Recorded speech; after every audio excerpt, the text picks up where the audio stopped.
Bismillahirrahmanirrahim. Assalamualaikum warahmatullahi wabarakatuh. Kami dari kelompok 2 yang beranggotakan saya Zola Osama dan teman saya Yusuf Anas Muazzamsa akan menjelaskan tentang pola pendidikan Islam pada periode dinasti Umayyah. Yang pertama, pengambil alih kekuasaan. Implementasi dari Perang Siffin. Perang Siffin yaitu perang yang terjadi antara pasukan Ali bin Abi Thalib dan Muawiyah bin Abu Sufyan. Padahal jika ditinjau dari garis keturunan, mereka masih satu garis keturunan. Pengikut Ali yang ingkar dinamakan dengan golongan Khawarij. Golongan ini dianggap sebagai sekte yang pertama dalam Islam. Golongan Khawarij tidak menyetujui adanya tahkim serta menyatakan keluar dari golongan Ali.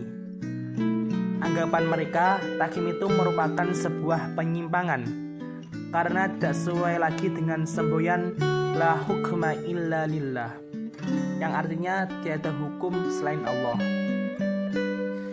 Adapun pengikut yang mengingkari Ali bin Abi Thalib atau golongan Khawarij merencanakan pembunuhan terhadap 3 orang, yaitu Ali bin Abi Thalib, Muawiyah bin Abu Sufyan, serta Amr bin As.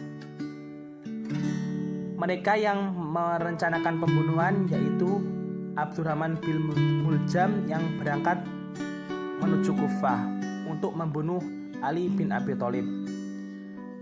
Al-Barak bin Abdullah At-Tamimi berangkat ke Syam untuk membunuh Muawiyah bin Abu Sufyan. Amr bin Bakr At-Tamimi berangkat ke Mesir untuk membunuh Amr bin As. Menurut mereka, ketiga orang tersebut yang menjadi penyebab perpecahan umat Islam pada saat itu. Dan di antara 3 tokoh yang direncanakan tersebut, hanya Ali bin Abi Thalib yang berhasil dibunuh oleh Abdurrahman bin Muljam. Setelah wafatnya Khalifah Ali bin Abi Thalib, maka berakhirlah kepemimpinan Khulafaur Rasyidin. Pada saat itu masyarakat Arab, Irak, dan Iran mengangkat Hasan bin Ali untuk menggantikan kedudukan ayahnya. Pada awalnya Hasan menolak karena ia ingin menuntut balas atas kematian ayahnya. Akan tetapi Qais ibnu Abbas melarang Hasan, hingga akhirnya Hasan dibaiat Qais ibnu Sa'ad dan diikuti oleh masyarakat Islam. Pembaiatan Hasan tidak bisa menyatukan umat karena masalah dengan Muawiyah belum selesai dan pihak Muawiyah semakin kuat. Beberapa hari setelah pengangkatan Hasan, Muawiyah mengirim tentara untuk menyerang kota Irak.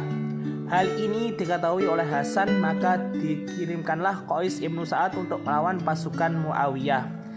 Demi menghindari pertumpahan darah yang lebih besar dari kalangan umat Islam, maka Hasan bin Ali bersedia mengundurkan diri dengan beberapa syarat kepada Muawiyah, di antaranya yang pertama, agar Muawiyah tidak menaruh dendam terhadap seorang pun dari penduduk Irak. Yang kedua, agar pajak tanah negeri Aswas diberikan kepada Hasan setiap tahun. Yang ketiga, Muawiyah membayar kepada saudaranya Husain sebanyak 2 juta dirham. Yang keempat, menjamin keamanan dan memaafkan kesalahan penduduk Irak. Yang kelima, pemberian kepada Bani Hasyim harusnya lebih banyak daripada Bani Abdul Syam. Dan yang keenam, jabatan khalifah sesudah Muawiyah harus diputuskan berdasarkan musyawarah di antara kaum muslimin. Dengan demikian, Muawiyah menjadi penguasa yang sah di seluruh wilayah pemerintahan Islam. Yang kedua, pembentukan dinasti Umayyah. Dinasti Umayyah sendiri didirikan oleh Muawiyah bin Abu Sufyan pada tahun 41 Hijriah atau 661 Masehi di Damaskus dan berlangsung hingga pada tahun 132 Hijriah atau 750 Masehi. Muawiyah sendiri merupakan seorang politisi handal di mana pengalaman politiknya sebagai gubernur Syam pada zaman Khalifah Utsman bin Affan cukup mengantarkan dirinya mampu mengambil alih kekuasaan dari genggaman keluarga Ali bin Abi Thalib. tepatnya setelah Husain putra Ali bin Abi Thalib dapat dikalahkan oleh Umayyah dalam pertempuran di Karbala.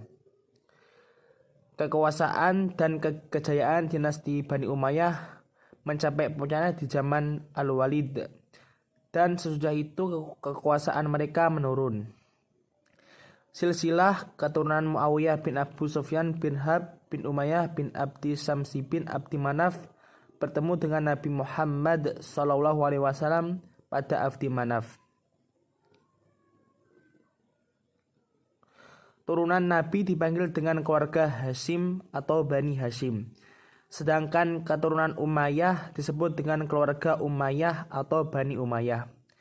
Oleh karena itu, Muawiyah dinyatakan sebagai pembangun dinasti Umayyah. Umayyah adalah pedagang yang besar dan kaya, yang mempunyai 10 anak laki-laki yang semuanya mempunyai kekuasaan dan kemuliaan. Di antaranya Harb, Sufyan, dan Abu Sufyan. Dan Abu Sufyanlah yang pernah menjadi pemimpin pasukan Quraisy melawan Nabi pada perang Badar Kubra. Dilihat dari sejarahnya, Bani Umayyah memang begitu kental dengan kekuasaan. Hal ini berlanjut pada masa Khulafaur Rasyidin. Yazid bin Abi Sufyan ditunjuk oleh Abu Bakar memimpin tentara Islam untuk membuka daerah Syam. Dan masa Khalifah Umar diserai jabatan gubernur di Damaskus. Hal yang sama dilakukan Umar adalah menyerahkan daerah Yordania kepada Muawiyah. Bahkan setelah Yazid wafat, daerah yang diserahkan kepadanya diberikan kepada Muawiyah. Setelah Umar wafat dan digantikan Utsman, maka kerabatnya dari Bani Umayyah banyak yang menguasai pos-pos penting dalam pemerintahan. Pada masa Utsman inilah kekuatan Bani Umayyah khususnya pada Muawiyah semakin mengakar dan menguat. Kekuasaan Muawiyah pada wilayah Syam tersebut telah membuatnya mempunyai basis rasional untuk karir politiknya. Karena penduduk Syam yang diperintah Muawiyah mempunyai ketentaraan yang kokoh, terlatih, dan terpilih di garis depan dalam melawan Romawi. Selanjutnya akan dijelaskan oleh teman saya. Assalamualaikum warahmatullahi wabarakatuh. Saya melanjutkan penjelasan dari saudara kami Zula Usama. Saya menjelaskan tentang kemajuan yang dicapai dinasti Umayyah. Pada masa pemerintahan dinasti Umayyah berlangsung selama 91 tahun dengan 14 orang khalifah. Berbagai kemajuan telah diperoleh pada masa dinasti ini dalam bidang administrasi. Misalnya telah terbentuknya berbagai lembaga administrasi pemerintahan yang mendukung tampuk pimpinan dinasti Umayyah. Pemerintahan dinasti Umayyah juga menaruh perhatian dalam bidang pendidikan, memberikan dorongan yang kuat terhadap dunia pendidikan dengan menyediakan sarana dan prasarana. Hal ini dilakukan agar para ilmuwan, para seniman, dan para ulama mau melakukan pengembangan bidang ilmu yang dikuasainya serta mampu melakukan kaderisasi ilmu. Pada masa Khalifah Al-Walid mendirikan sekolah kedokteran. Ia melarang para penderita kusta meminta-minta di jalan, bahkan Khalifah menyediakan dana khusus bagi para penderita kusta. Pada masa ini sudah ada jaminan untuk sosial bagi anak-anak yatim dan anak terlantar.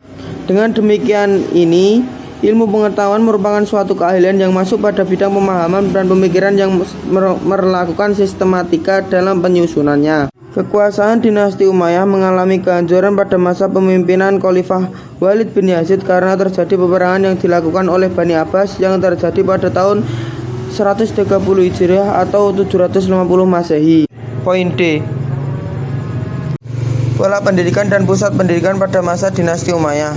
Pola pendidikan Islam dan periode dinasti Umayyah telah berkembang bila dibandingkan pada masa Khalifah Ar-Rasyidin yang ditandai dengan semaraknya kegiatan ilmiah di masjid-masjid dan berkembangnya kutab serta majelis sastra.